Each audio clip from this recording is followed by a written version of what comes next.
ইদ্রিস আলাইহিস সালাতু ওয়াস সালাম ছিলেন টেক্সটাইল ইঞ্জিনিয়ার। দাউদ আলাইহিস সালাতু ওয়াস সালাম ছিলেন অস্ত্র নির্মাতা।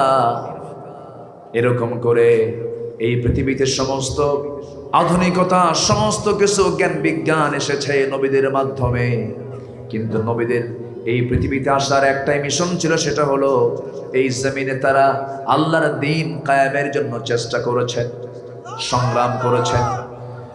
সমস্ত নবীদের দাওয়াত ছিল দুই রকম না একরকম? দুই রকম না একরকম? একরকম দাওয়াত ছিল। আল্লাহ রাব্বুল আলামিন বলেন, وَلَقَدْ بَعَثْنَا فِي كُلِّ أُمَّةٍ رَسُولًا أَنِ اعْبُدُوا اللَّهَ وَاجْتَنِبُوا الطَّاغُوتَ فَمِنْهُمْ مَنْ هَدَى اللَّهُ وَمِنْهُمْ مَنْ حَقَّتْ عَلَيْهِ الضَّلَالَةُ فسيروا في الأرض فانظروا كيف كان عاقبة المكذبين জোরে বলুন আল্লাহু আকবার। আল্লাহ রাব্বুল আলামিন বলেন সূরাতুন নাহাল, নাহাল মানে হলো মৌমাছি। মৌমাছির নামে সূরা আল্লাহ রাব্বুল আলামিন কোরআনে দিয়েছেন। পিঁপড়া নামে সূরা দিয়েছেন, হাতি নামে সূরা দিয়েছেন, মাকড়সা নামে সূরা দিয়েছেন। এই সমস্ত সূরার নামকরণ কেন করেছেন? এর পিছনে বহু রহস্য আছে, বহু কারণ আছে। কষ্ট হচ্ছে না তো আপনাদের? মৌমাছি আমার আল্লাহ তাআলার নির্দিষ্ট, এটা হলো ফার্মাসি বিভাগের ডিপার্টমেন্টের দায়িত্ব হচ্ছে মৌমাছি। এই পৃথিবীতে যত রোগ আছে, সমস্ত রোগ আল্লাহ তাআলাই তো দিয়ে দিয়েছেন। বান্দার মধ্যে যত রোগ সব তো আল্লাহই জানেন। যেটা রোগ আছে সেই রোগের ঔষধ আছে না নাই বলে? আসতে বলবেন না, আছে না নাই? রোগ দিয়েছেন কে? ওষুধও দিয়েছেন কে? আল্লাহ তাআলা। এই ওষুধের ভিতরে একটা বিশেষ ঔষধ দিয়েছেন, তার নাম হলো মধু। এই মধুর ডিপার্টমেন্টকে আল্লাহ রাব্বুল আলামিন সক্রিয় রাখার জন্য মৌমাছি নামক প্রাণীকে আল্লাহ তাআলা প্ল্যান করে তাকে সিলেকশন দিয়েছেন। আল্লাহ তাআলা সুন্দর করে মৌমাছিকে বলছেন, ওয়া আওহা ইলান নাহলি আনিত্তাখিযি মিনাল জিবালি বুয়ুতা। আমি মৌমাছিকে ওহী দিয়ে জানিয়ে দিয়েছি, বড় বড় বাড়ির ছাদের নিচে তোমরা বাসা বানাও, গাছের ডালে গাছের কাণ্ডে তোমরা বাসা বানাও, বিভিন্ন জায়গা থেকে মধু আহরণ করো, ফুল ফল থেকে রসগুলো নিয়ে চলে আসো। বিশাল বড় ডিপার্টমেন্ট। এই ডিপার্টমেন্টকে আল্লাহ রাব্বুল আলামিন মৌমাছির উপরে দায়িত্ব দিয়ে দিয়েছেন। এখানে আজকে বিজ্ঞান গবেষণা করছে, ওয়া আওহা ইলান নাহলি আনিত্তাখিযি মিনাল জিবালি বুয়ুতা। মুয়ান্নাসের সিগা ব্যবহার হয়েছে, স্ত্রীলিঙ্গ এখানে ব্যবহার করা হয়েছে। মৌমাছির দায়িত্ব, মৌচাকের দায়িত্ব পালন করে পুরুষ মৌমাছি না রানী মৌমাছি? রানী মৌমাছি। কত আগে আল্লাহ রাব্বুল আলামিন এই আয়াতটা নাযিল করলেন। আমার ভাইয়েরা, আল্লাহ মানুষকে সুস্থ করেছেন, রোগও দিয়েছেন, তার ঔষধও দিয়েছেন। এই মৌমাছিকে অর্ডার দিলেন, সে ফুলগুলো সংগ্রহ, ফুলের রস সংগ্রহ করে, ফলের রস সংগ্রহ করে। মৌমাছির মধ্যে তিনটা ডিপার্টমেন্ট আছে। একটা হলো রানী মৌমাছি, আর হচ্ছে পুলিশ মৌমাছি, অ্যাডমিনিস্ট্রেশন সে চালায়। আর হচ্ছে ওয়ার্কার মৌমাছি, সে কর্মচারী মৌমাছি, কর্মী মৌমাছি। কর্মী মৌমাছির ডিপার্টমেন্ট হলো সে বিভিন্ন ফুলে ফলে পড়ে রসগুলোকে সে সংগ্রহ করে নিয়ে আসবে। পুলিশ মৌমাছির কাজ হলো সে মৌচাকের দরজায় সে দাঁড়ায় থাকবে। মৌচাকের দরজায় দাঁড়ায় থেকে ওই কর্মী মৌমাছির ভিতরে যে সমস্ত মৌমাছিগুলো নাপাক সহ, জার্ম সহ, জীবাণু সহ, পায়ের মধ্যে কোনো ময়লা নিয়ে যদি মধুগুলো নিয়ে আসতে চায়, কয়েকজন পুলিশ মৌমাছি একসঙ্গে সে একটাকে ধরে কামড় মেরে দুনিয়া থেকে বিদায় করে দেয়। কারণ এই মৌচাকের মধ্যে কোনো ভাইরাসওয়ালা, জীবাণুওয়ালা কোনো মৌমাছি যদি কোনো রস যদি ঢুকে যায়, মধুর কার্যকারিতা নষ্ট হয়ে যাবে, বান্দার সুস্থতা ফিরে আসবে না। আল্লাহ রাব্বুল আলামিন এই জন্য কর্মী মৌমাছি যেগুলো ভাইরাসওয়ালা, এটাকে মেরে ফেলার জন্য আল্লাহ রাব্বুল আলামিন সেই জায়গায় কিছু পুলিশ মৌমাছিও সেট করে দিয়েছেন। জোরে বলেন সুবহানাল্লাহ। ফিহি শিফাউল লিন্নাস। এই থামেন, ফিহি শিফাউল লিন্নাস। যে মধুর ব্যাপারে আল্লাহ তাআলা বললেন সমস্ত রোগের ঔষধ আমি এর মধ্যে রেখে দিয়েছি। জোরে বলেন সুবহানাল্লাহ। আরো জোরে বলেন সুবহানাল্লাহ। সেই মধু আল্লাহ তাআলা বলছেন সমস্ত রোগের ঔষধ। কিন্তু সেই মধুর মধ্যে ভেজাল দিল কে? আচ্ছা, মধু আপনি যখন কিনতে যান আপনার কাছে কি মনে হয় যে এটা শতভাগ খাঁটি মধু? আসতে পারে মনে হয় কি শতভাগ খাঁটি মধু? যতক্ষণ না আপনি নিজে চাক না কাটবেন, নিজে সচক্ষে অবলোকন না করবেন, আপনার বিশ্বাসই হবে না যে আমি খাঁটি মধু আমার হাতে আমি পেয়েছি। কিন্তু এই অবিশ্বাস কি আমার হওয়ার কথা ছিল? হওয়ার কথা ছিল বলেন তো? একজন ভাই আমাকে মধু দিবেন, ভাই মধুটা কাটছেন? হ্যাঁ। আমি কেন প্রশ্ন করব দেখি ভেজাল না খাঁটি? কেন প্রশ্ন করব? এখন আমি প্রশ্ন করব আপনাকে, আমার দেশে মানুষ বেশি না চোর বেশি? কি মুসিবত! ভালো করে কর, আমার দেশে মানুষ বেশি না চোর বেশি? চোরই বেশি না?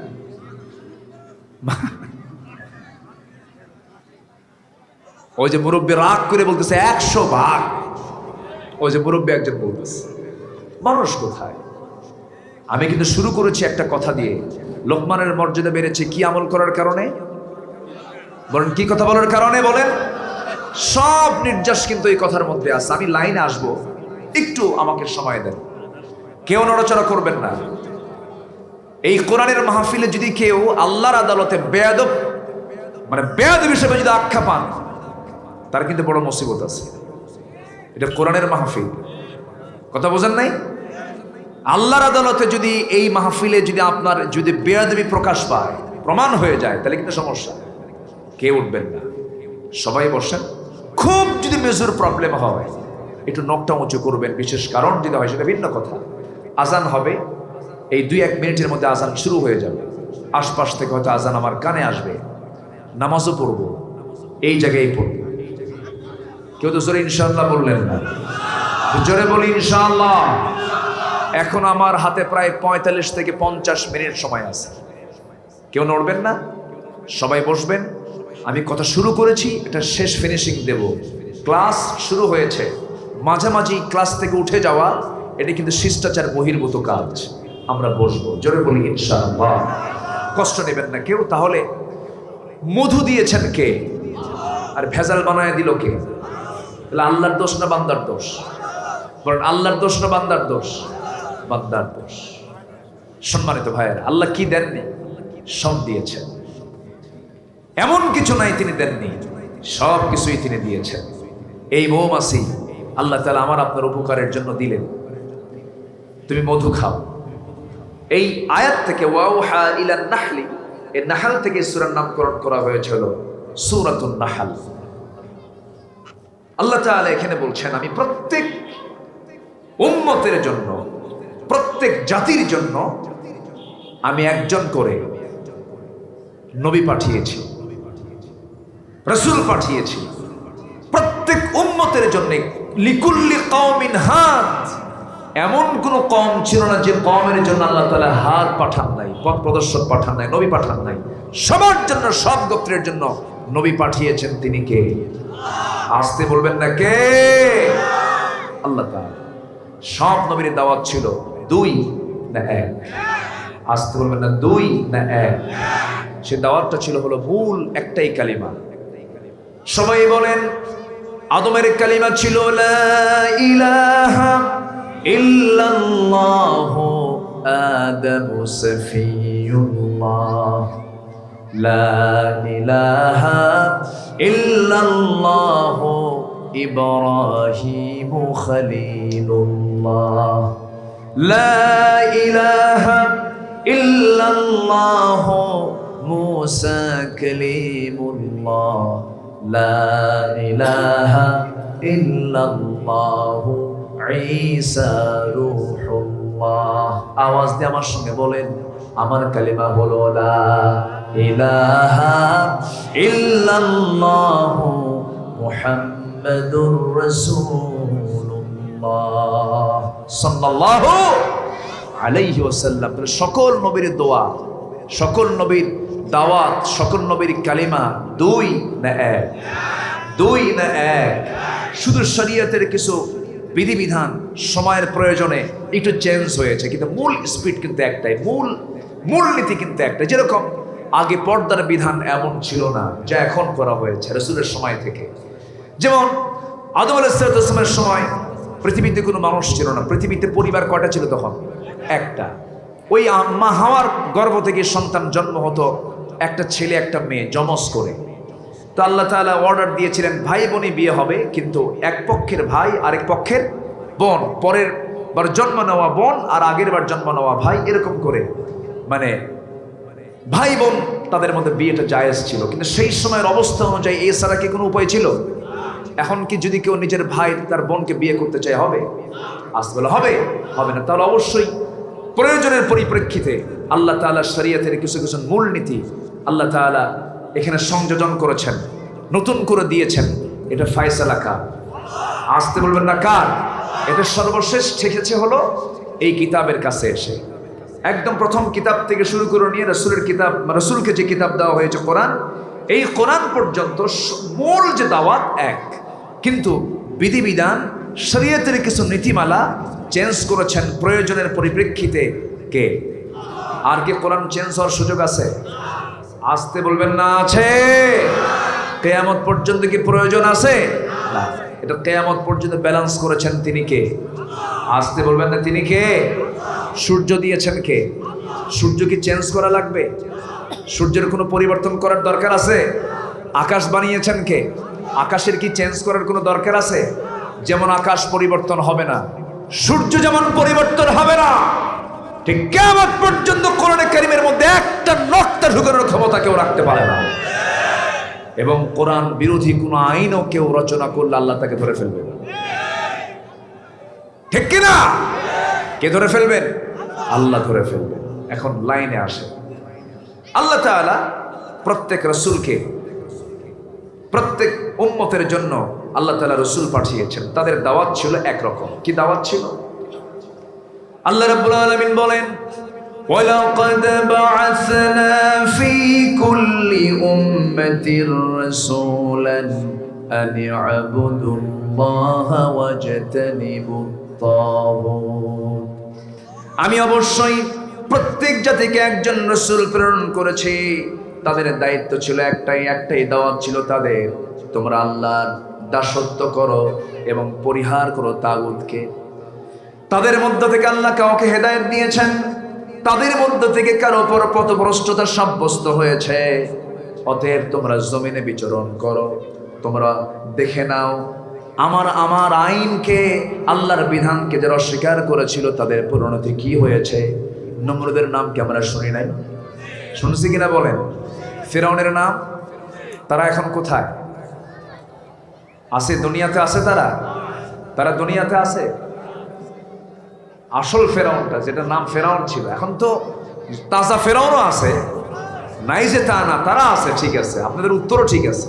কারণ যে লোকটা জুলুম করবে সে তো ফেরাউনের আরেকটা খালাতো ভাই। ঠিক কিনা? ফেরাউন তার ক্ষমতাকে পাকাপোক্ত করার জন্য 40,000 শিশুকে সে হত্যা করেছিল। হত্যার রাজনীতি, এই কালচার প্রথম শুরু করেছিল ফেরাউন। সেই হত্যার রাজনীতি আজও দুনিয়া জুড়ে আছে না নাই? আসতে বলবেন না আছে না নাই? রাশিয়া ইউক্রেন যুদ্ধ হচ্ছে শুধু প্রভাব বিস্তার করার জন্য, কিচ্ছু না। এটা কি মানবতার কাজ? প্রথম বিশ্বযুদ্ধ, দ্বিতীয় বিশ্বযুদ্ধ, এডলফ হিটলার 60 লক্ষ ইহুদিকে মেরে শেষ করে দিল। এরকম করে যুগে যুগে যে সমস্ত কাজগুলো করেছে তারা শুধুমাত্র তাদের কায়েমের স্বার্থ সিদ্ধির জন্য এগুলো করেছে।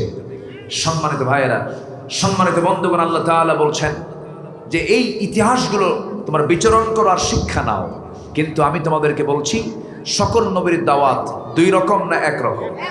ইবাদত করো কার? আসতে বলবেন না কার? আর তাগুতকে পরিহার করে চলো। তাগুত মানে হলো যে নিজে ইসলামকে মানে না, অন্য কাউকে মানতে দেয় না, মানতে গেলে তাকে বাধা দেয়, এমন লোক তো নাই। আসতে বলবেন না আছে না নাই? আচ্ছা, এটা হচ্ছে তাগুত। এটা কি বলেন তো? তাগুত। এই কাজ যখন করতে গেছেন সাহাবায়ে কেরাম, এই কাজ করতে গেছেন যখন আম্বিয়া কেরাম, নবীও নির্যাতনের মুখোমুখি হয়েছেন। আমার নবীজিকে বদরের প্রান্তরে অংশগ্রহণ করতে হয়েছে রমজান মাসে। কোন মাসে বলেন? রমজান মাসে। ওহুদের প্রান্তরে অংশগ্রহণ করতে হয়েছে। ওই তাগুতের বিরুদ্ধে সংগ্রাম করতে গিয়ে নবীজির দুটা দাঁত সামনে ভেঙে গেছে। জীবনের শেষ সময় পর্যন্ত আমার নবীর মুখের সুন্দর দুটা দাঁত ভাঙ্গা ছিল। হাসতে গেলে দুটা দাঁত ভাঙ্গা বের হয়ে যেত। নবীজি খন্দকের পরীকে খনন করতে গিয়ে কোদাল মারতে মারতে শত্রু আক্রমণ থেকে মদিনাকে রক্ষা করার জন্য ঠিক মদিনার সামনে তিনি 3 মাইল লম্বা ক্যানেল করলেন। পরীকে খনন করতে গেলেন, কোদাল মারতে মারতে আমার নবীজির কোমরটা কুঁজো হয়ে গিয়েছিল। আমার নবীজি মৃত্যুর দিন পর্যন্ত রাসূল কখনো আর কোমর সোজা করে দাঁড়াতে পারেন নাই। এই দিন কায়েমের সংগ্রাম করতে গিয়া বিশ্বনবীর যদি কোমর ভেঙে যায়, বিশ্বনবীর যদি দাঁত ভেঙে দিতে হয়, ভেঙে ফেলতে হয়, আমার বন্ধুগণ সেই দিনকে কায়েমের জন্য আমাদের রক্ত ঝরানোর দরকার আছে না নাই? বলেন, আসতে বলবেন না, আছে না নাই? আছে না নাই? এই চেতনা যার মধ্যে লালন করো না সে কখনো ইমানদার হতে পারে না। এই চেতনা লালন করতে হবে। তাগুতকে আমরা পরিহার করে চলবো, বাতিলকে আমরা মোকাবেলা করব, অন্যায়কে আমরা প্রশ্রয় দেব না, কোনো হারাম কাজের দিকে যাব না। এই পৃথিবীতে যত বড় বাদশা ছিলেন আল্লাহর পয়গম্বররাই ছিলেন। এই পৃথিবীতে নেতৃত্ব দিয়েছেন আল্লাহর পয়গম্বররাই নেতৃত্ব দিয়েছেন। দেশ কি বলে খেলাফত এবং নবুয়তকে একসঙ্গে চালানো যায়, তার দৃষ্টান্ত আছে না নাই? বলেন, আমার নবীজি খেলাফতও চালিয়েছেন, নবুয়তও চালিয়েছেন। রাসূল নবুয়তের দায়িত্ব পালন করেছেন, দেশ শাসন করেছেন। এমন সুযোগ, এমন ইতিহাস নবীদের ইতিহাসে আছে না নাই? বলেন, আছে। আমার বন্ধুগণ, এই পৃথিবীতে কিয়ামত পর্যন্ত সুলাইমানের মতো বড় বাদশা কখনো আসবে না। আল্লাহ তাআলা সুলাইমানকে রাজত্ব দিয়েছিলেন। এই পৃথিবীতে সর্বপ্রথম বিমানে চড়েছেন কোনো ব্যক্তি নয়, সর্বপ্রথম তিনি বিমানে চড়েছেন, তিনি হচ্ছেন সুলাইমান আলাইহিস সালাতু ওয়াস সালাম। আজ থেকে 4000 বছর আগে 2 রাইট ভ্রাতৃদ্বয় আমেরিকার, তারা বিমান আবিষ্কার করেছে, তারা গবেষণা করেছে। আমরা জানি, অনেক ইতিহাসটা জানি। এই তো 100-150 বছর আগের কথা। আজ থেকে 4000 বছর আগে সুলাইমান আলাইহিস সালাম তিনি বিমানে চড়েছেন। কেমন করে দেখেন, যখন তিনি তার সিংহাসনে বসতেন, বাতাসকে অর্ডার করতেন আল্লাহর নির্দেশে, সেই সিংহাসনটা গোটা দুনিয়া ঘুরে, শুধু তিনি নন, তার সঙ্গে তার মন্ত্রী পরিষদ সহ, সুবহানাল্লাহ, গোটা দুনিয়া সফর করে এক সকাল বিকেলের মধ্যে তিনি তার সিংহাসন নিয়ে তার রাজপ্রাসাদে ঢুকে পড়তেন। আল্লাহ তাআলা সুলাইমানকে এত মর্যাদা দিয়েছিলেন যে তিনি শুধু মানুষের ভাষা নয়, এমনকি একটা প্রাণীর ভাষাও তিনি বুঝতে পারতেন। প্রাণী কিভাবে কথা বলে। তিনি একদিন তার সৈন্যদেরকে নিয়ে চলে যাচ্ছেন, কোন একটা পাহাড়ি এলাকা দিয়ে যাচ্ছিলেন।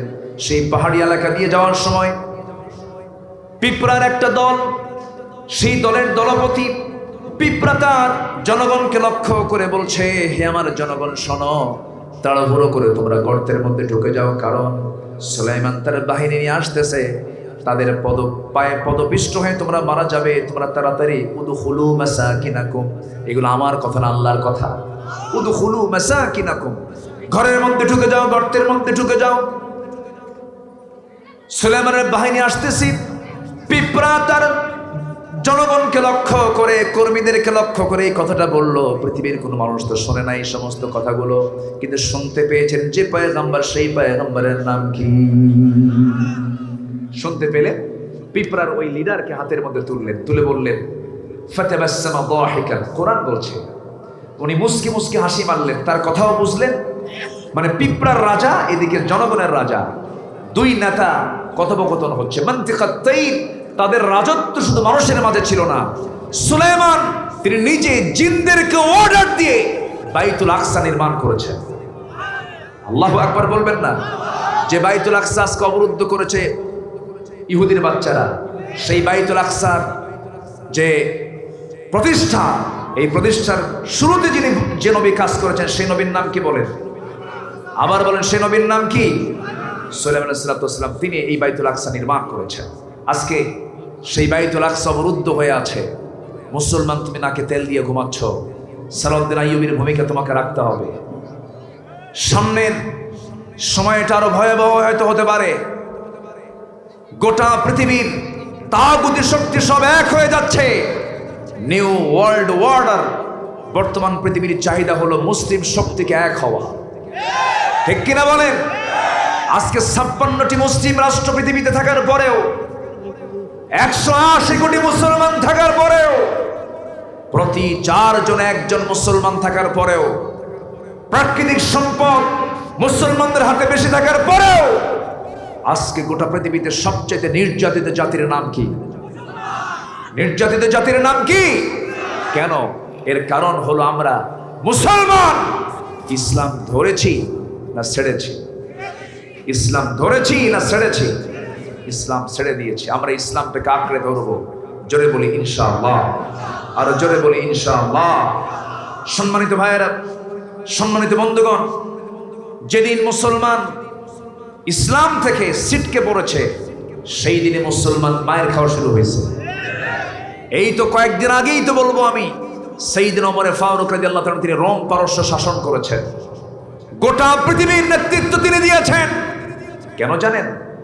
যখন মুসলমান তার চারিত্রিক সৌন্দর্য থেকে যখন ছিটকে পড়েছে, গোটা পৃথিবীর নেতৃত্ব মুসলমান হারিয়ে ফেলেছে। সাইয়েদনা ওমর ফারুকের শাসন ছিল কেমন দেখেন।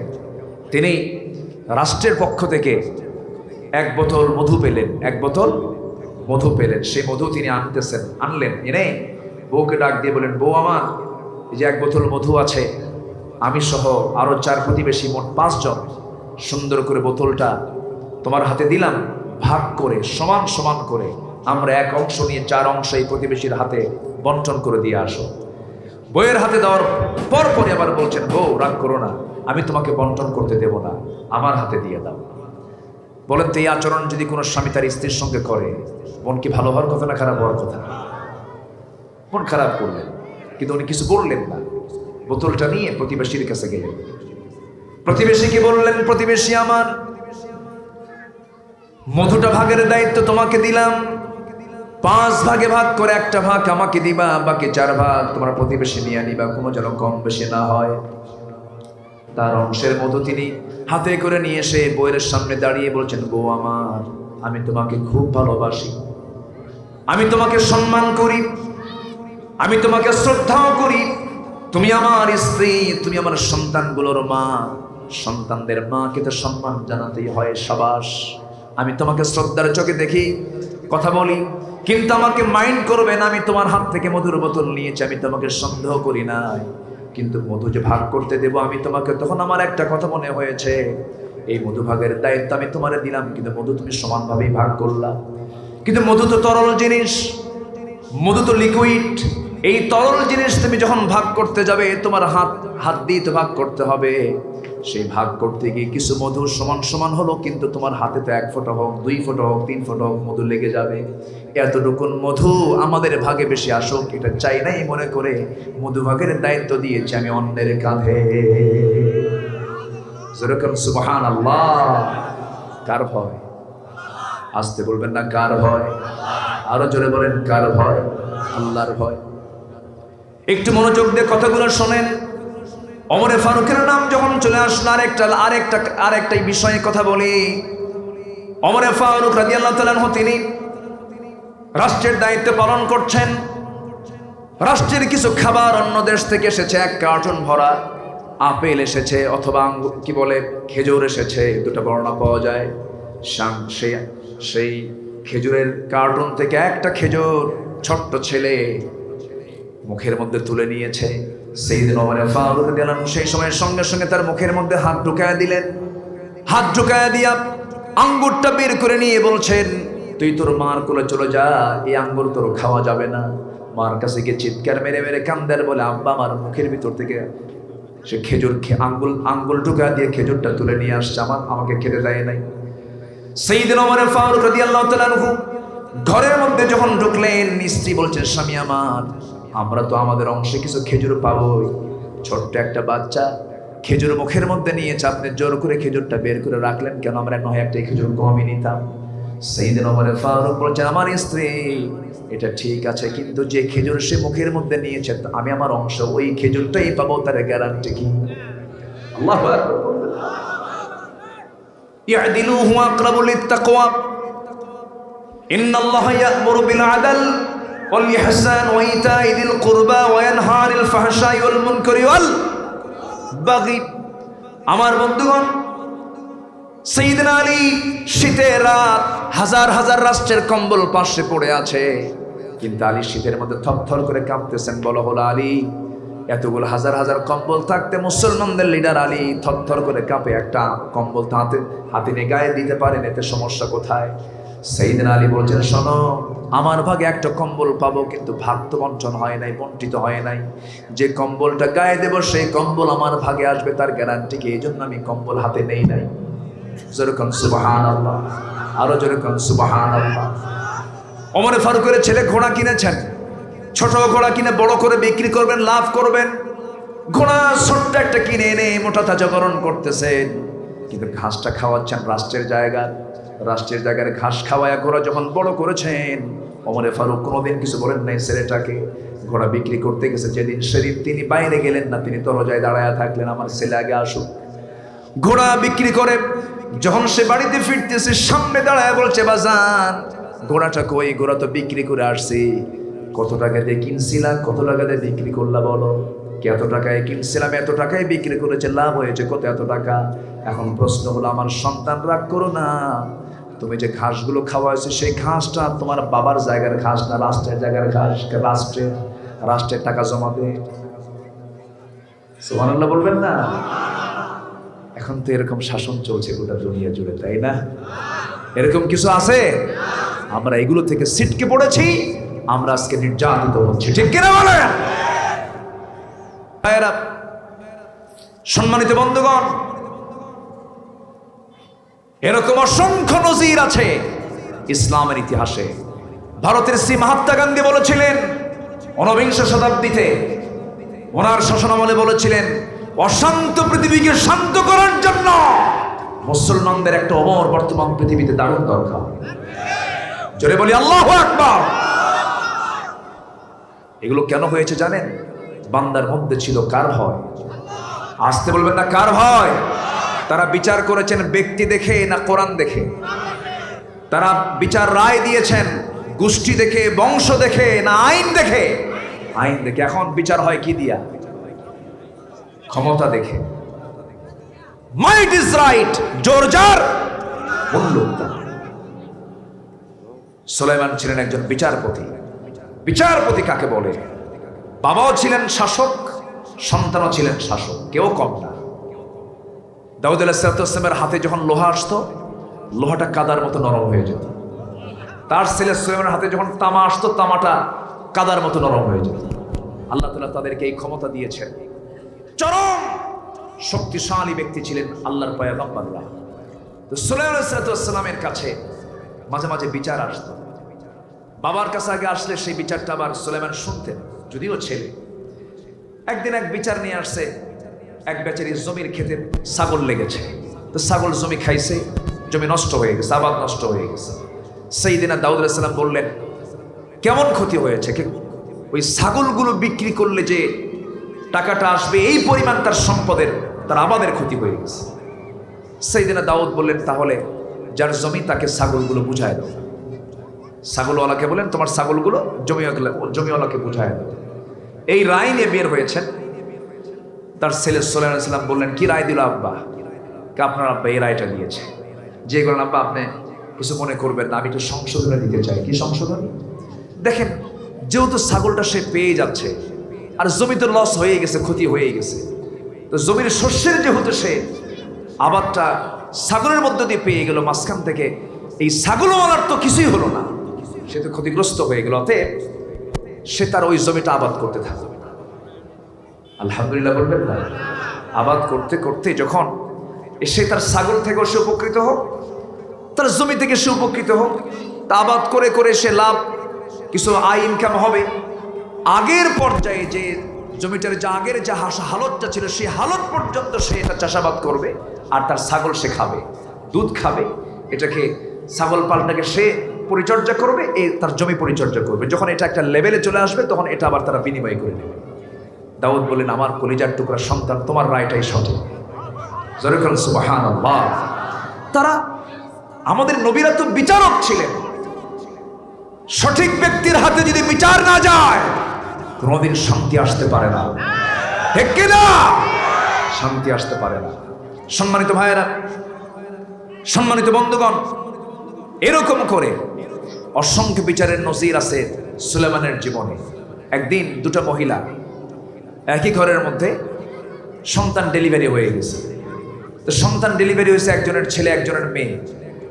তো ছেলে আর মেয়ে, অবশ্যই দুজন মা জানে কার ছেলে আর কার মেয়ে, কিন্তু আগের থেকে এটা একটা আকর্ষণ ছিল। ছেলে হলে পরে একটু বেশি খুশি হয়, মেয়ে হলে কম খুশি হয় না, রাগ করে নাকি?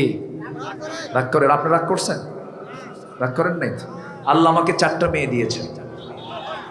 কি আস্তে আস্তে আল্লাহ, আরে বিয়ে কি আপনি দিবেন নাকি? জোরে বলেন না ভাই আলহামদুলিল্লাহ।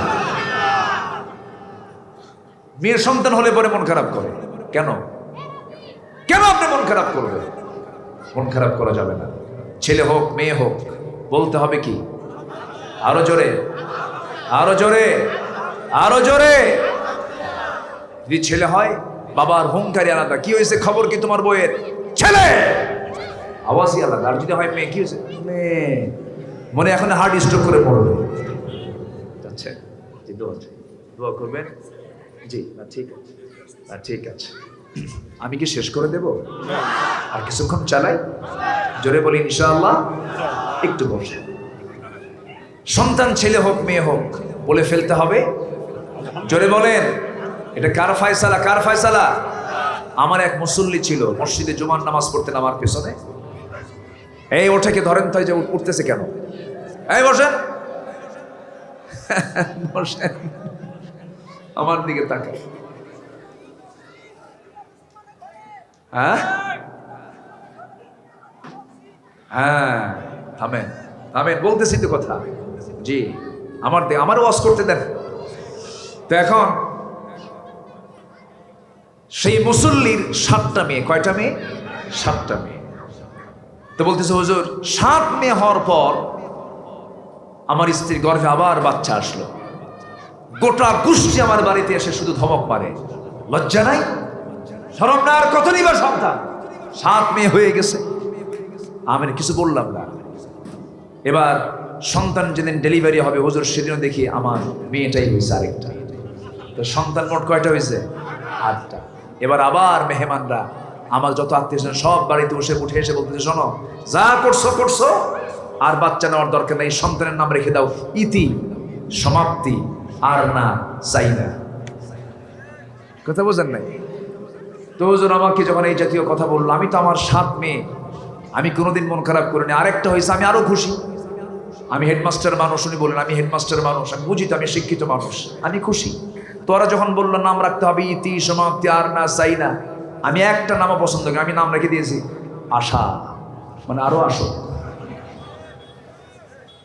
তাহলে শুকরিয়া আদায় করার মতো মানুষ আছে না নাই? আসতে বলবেন না, আছে না নাই? সন্তান যেটাই হোক বলে ফেলতে হবে আলহামদুলিল্লাহ। সুলাইমানের ওই সময় আল্লাহর পয়গম্বর তিনি লক্ষ্য করলেন, ওই 2 মহিলা, একটা ছেলে হয়েছে একটা মেয়ে হয়েছে। 2 মহিলা ছেলে সন্তানটা মারামারি, মেয়ের সন্তান কেউ নিতে চায় না। বলছে ছেলেটা আমার, ও বলে ছেলেটা আমার। সাইয়্যিদনা সুলাইমান আলাইহিস সালাতু ওয়াস সালাম সেই সময় বলে ফেললেন, তোমরা যে দাবি করতেছো ভালো কথা, এখন সন্তান আমি কার কোলে তুলে দেব? তোমরা 2 জনই তো দাবি করো, অতএব সন্তানটা আমার হাতে দিয়ে দাও, তরবারে নিয়ে আসো, মাঝখান দিয়ে কেটে একটা অংশ তুমি নাও, একটা অংশ তুমি নাও। এই কথা বলার সঙ্গে সঙ্গেই অরিজিন যে মা, সেই মাটার সামনে হাওমাও করে কেঁদে ফেলে বলতেছে, আল্লাহর পয়গম্বর, সন্তানটা আমার না, সন্তানটা ওর হাতে দিয়ে দেন।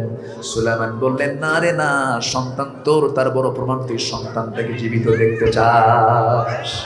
যেরকম সুবহানাল্লাহ। এটাই হলো শাসনের জন্য প্রজ্ঞা, শাসনের জন্য বিশেষ প্রজ্ঞা। নবীদেরকে কে দিয়েছেন? আসতে বলবেন না, কে দিয়েছেন?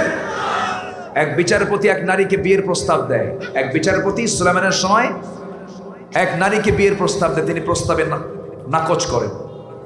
এই নাকচ করার কারণে বিচারপতি তার বিরুদ্ধে একটা তহমত দেয়। সেই তহমত হলো, একটা অপবাদ দিয়ে দেয়, সে কুকুরের সঙ্গে জেনা করে। যেরকম নাউজুবিল্লাহ। এবং সে শুধু না, এরকম করে 3 জন বিচারপতি তার বিরুদ্ধে এই অভিযোগটা দেয়। এই অভিযোগ চলে যায় হলো ওই আল্লাহর পয়গম্বর সাল্লাল্লাহু আলাইহি ওয়াসাল্লামের কাছে। যখন চলে যায়, তিনি শুনলেন 3 জন বিচারপতি পরপর একটা নারীর বিরুদ্ধে এই অভিযোগটা দিল। আচ্ছা ঠিক আছে, উনি মাথায় নিলেন। মাথায় নিয়ে এই 3 বিচারপতিকে 3 সময়ে ডাকলেন। ডাক দিয়ে বললেন যে এই মহিলার বিরুদ্ধে যে তোমার অভিযোগ দিচ্ছ, সে বিকৃত যৌনাচারে আক্রান্ত, সে কুকুরের সঙ্গে জেনা করে, তো এর প্রমাণ স্বরূপ আমি তোমাদেরকে প্রশ্ন করতে চাই। 3 জনকে 3 সময়ে ডাক দেন। এক বিচারপতিকে বললেন, আচ্ছা সে যে জেনা করে তুমি কি দেখেছো? হ্যাঁ আমি দেখেছি। কুকুরটার কালার কি?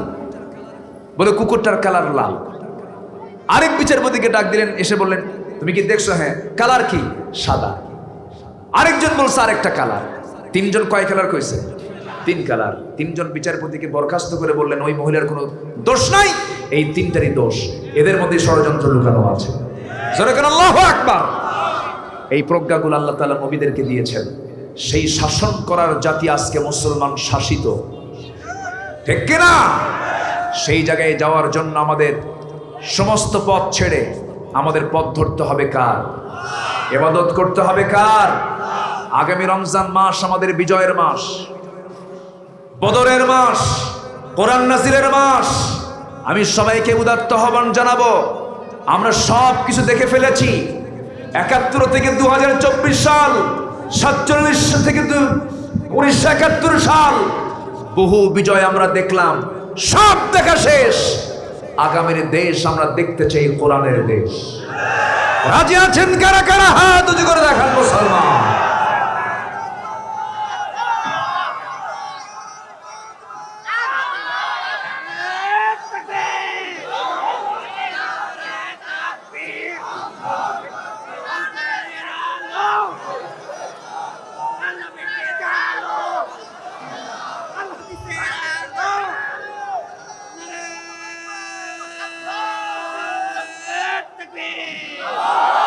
আল্লাহ তুমি সবার হাতকে কবুল করো। জোরে বলি আমিন। আরো জোরে আমিন। আমি আওয়ামী লীগ বুঝি না, বিএনপি বুঝি না, ইসলামী দল বুঝি না, জাতীয় পার্টি বুঝি না। আমরা বুঝি, আমরা মুসলমান। আমাদের সংবিধান কোরআন। কোরআন হোক আমাদের সংবিধান। সবাইকে আমরা চাই। আমাদের রবকে, আরো জোরে আমাদের রবকে, আমার নেতা মুহাম্মদ সাল্লাল্লাহু, আমার দলের নাম ইসলাম, আমার সংবিধান কোরআন, আমার রব আল্লাহ, আমার নেতা রাসূল, আমার সংবিধান কোরআন, আমার দল হলো ইসলাম। এই 4 কথার ভিতরে যদি কেউ নখ ঢুকাতে চায়, আমরা তাদের জিহ্বা টেনে ছেড়ে ফেলবো।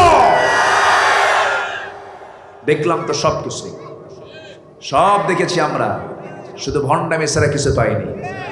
পেয়েছি কিছু? দেশ থেকে যারা টাকা পাচার করে তারা কোনোদিন দেশের বন্ধু হতে পারে না। আসতে বলবেন না, জোরে বলুন ঠিক কিনা? চুরি করছো, দেশে রাখো, দেশেও রাখে নাই, দেশ থেকে পাচার করে দিয়েছে। সুতরাং কোরআন যার দিলে নাই, কোরআন যারা চায় না, তাদের হাতে সমাজ সুরক্ষিত হতে পারে না। আল্লাহ তুমি সবাইকে বোঝার তৌফিক দিয়ে দাও। জোরে বলি আল্লাহুম্মা আমিন। জীবনে 5 ওয়াক্ত নামাজ ছাড়বো না। কারা কারা হাত উঁচু করে দেখা? জোরে বলি ইয়া আল্লাহ, ইয়া রহমান, আমাদেরকে 5 ওয়াক্ত সালাত আদায় করার তৌফিক তুমি আল্লাহ দিয়ে দাও। জোরে বলি আমিন। আরো জোরে আমিন। আরো জোরে আমিন। এখন সেই আল্লাহর বিধানকে যদি আমরা সমাজে চালু করতে চাই, শত্রু আছে না অভাব নাই? শত্রু নাই না অভাব নাই? শত্রু আছে না? সেই শত্রুর মোকাবেলা করার জন্য আমাদের সবচেয়ে বড় অস্ত্র হলো ঈমান। সবচেয়ে বড় অস্ত্র কি? ঈমান। আমার ঈমানকে পোক্ত করব, জোরে বলি ইনশাআল্লাহ। আমার ঈমানকে মজবুত করব, জোরে বলি ইনশাআল্লাহ। এ আহ্বান রাখি আমি আমার কথা আর বাড়াবো না। আজান হয়েছে আরো এখন থেকে আধা ঘন্টা আগে। আজান হবে, ওযুর প্রস্তুতি আছে, সব মিলে নামাজ আসরের হচ্ছে ফরজ নামাজ। কি নামাজ বলেন? ফরজ নামাজ। সবাই আমরা পড়বো না ইনশাআল্লাহ? যে যেখানে আছেন সবাই বসেন। আমরা যতটুকু কথা বলেছি আমরা ফলো করবো। আমি কিছু কাজ দিয়েছি। রমজান মাস হবে কি শেখার মাস। ফজরের সময় আমরা কয়েক গীত ছুটাবো, মনে আছে সবার? নামাজ পড়বো কয় ওয়াক্ত? এই জমিন আমরা চাই কার শাসন? কোন চোরদের সাথে আমরা সম্পর্ক গড়তে চাই? আল্লাহ কবুল করুন।